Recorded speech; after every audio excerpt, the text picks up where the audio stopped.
Selamat pagi, Bapak Ibu Saudara sekalian. Selamat datang dalam acara Sarapan Sabda. Sarapan kita pada pagi hari ini diambil dari Kejadian 25 ayat 1 sampai dengan ayat yang kelima saja ya. Jadi Kejadian 25 ayat 1 sampai 5, demikian firman Tuhan. Abraham mengambil pula seorang istri namanya Ketura. Perempuan itu melahirkan baginya Simran, Yoksan, Medan, Midian, Isbat, dan Sua. Yoksan memperanakkan Seba dan Dedan. Keturunan Dedan ialah orang Asyur, orang Letus, dan orang Leum. Anak-anak Midian ialah Ela, Elel, Henok, Abdia, dan Ela. Itulah semuanya keturunan. Abraham memberikan segala harta miliknya kepada Ishak, tetapi kepada anak-anaknya yang diperolehnya dari gundik-gundiknya, ia memberikan pemberian. Kemudian ia menyuruh mereka masih pada waktu ia hidup meninggalkan Ishak anaknya dan pergi ke sebelah timur ke tanah timur. Maaf, ini sampai ayat yang ke-6.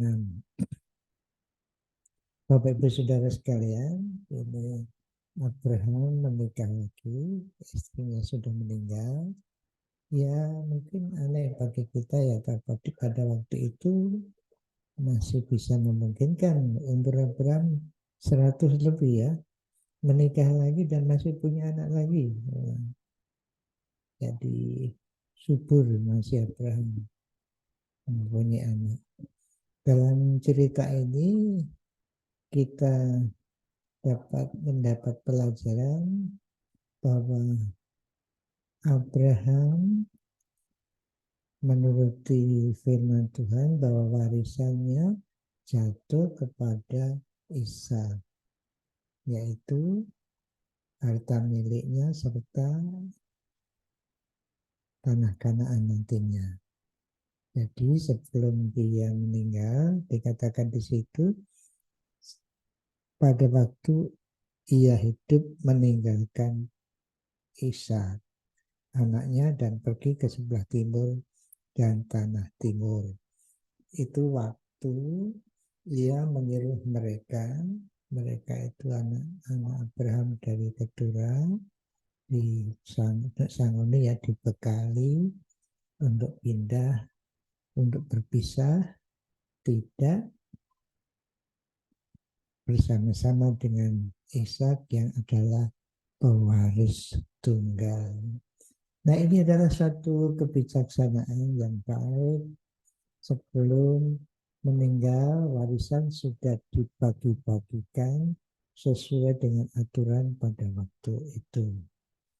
Jadi alangkah indahnya, alangkah baiknya, alangkah bijaksananya kalau Bapak Ibu bisa memberikan warisan kepada anak-anak sebelum Bapak Ibu meninggal, supaya tidak menjadi masalah ketika Bapak Ibu sudah dipanggil Tuhan. Memang kelihatannya sederhana ya, harta benda itu mungkin kalau Bapak Ibu mengajar, memelihara anaknya dengan baik, mungkin tidak ada masalah di antara mereka. Namun kadang-kadang harta benda itu menjadikan masalah. Walaupun rukun-rukun saja, tapi kalau sampai harta benda kadang-kadang itu, atau bahkan sering ya, harta benda menjadikan masalah di kemudian hari. Jadi bijaksana kalau Bapak Ibu Saudara membagi warisan sebelum meninggal. Tapi hati-hati juga, ini ada cerita-cerita yang tidak baik Kalau sudah dibagikan haknya kepada anak-anak, dia tidak punya, jadi dia tidak berarti tinggal di mana ini. Bingung ikut anaknya, mungkin tidak cocok menentunya, atau ya sulit orang tua kadang-kadang seperti itu. Jadi ya mungkin harap bijaksana. Maksud saya bijaksana dalam mendidik anak terutama sehingga warisan bukan menjadi masalah pada waktu Bapak Ibu meninggal. Dan lagi-lagi kalau kita mengikuti aturan bijaksana, warisan dibagikan sebelumnya dan diminta pindah sendiri-sendiri anaknya sudah. Jadi mereka sudah bisa bekerja sendiri mandiri masing-masing sehingga tanah atau warisan tidak menjadi masalah. Bagaimana dengan saudara? Silahkan mohon kebijaksanaan dari Tuhan untuk memikirkan harta benda Bapak Ibu Saudara supaya tidak menjadi masalah di kemudian hari. Kelihatannya mungkin sederhana, tapi bagi Bapak Ibu Saudara yang kaya, hartanya banyak sekali, mungkin juga ingin membaginya. Tapi bagi yang miskin pun sama saja ya, hal kecil bisa menjadi masalah. Saya berharap Bapak Ibu Saudara diberi kebijaksanaan Tuhan untuk mendidik anak Bapak Ibu Saudara sehingga tidak mempermasalahkan harta warisan, dididik supaya mereka bisa mandiri sehingga warisan bukan lagi hal yang penting untuk dipikirkan. Namun sekali lagi ya mohon Bapak Ibu adil terhadap anak-anak, membagikan warisan secara bijaksana.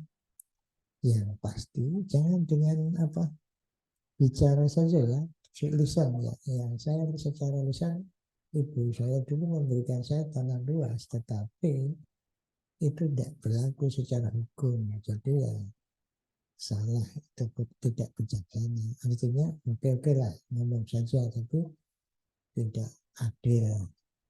Harusnya ya dibagikan secara adil menurut adat kebiasaan di tempat saudara. Mungkin yang paling tua dapat paling banyak, oke, tidak masalah asalkan mereka semua setuju.